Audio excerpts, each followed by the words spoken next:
Today I'm going to show you how to use row on a Taylor pulse. According to SQL, row means to move columns up and down. So we're going to rearrange a couple of our data tables. So I'm thinking that a student's birthday, I'm going to put it under students by the month. So this is gonna go right here, okay? So the way we do that is we select this little pen over here, then we scroll down a little bit,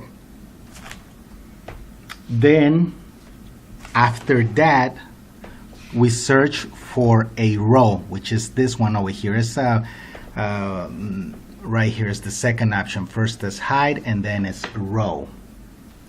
Once we do that, since I'm gonna look for the students with the birthday today, the only thing we have to do is just increase this number. It could be just by 1, and obviously once we do that, it's gonna put our data table under the students by month who are 15.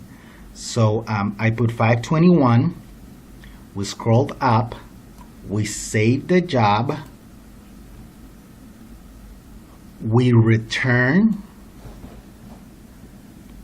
we scroll down to verified, and this is our end result. A student by the month for 15 is on top of a students with the birthday today.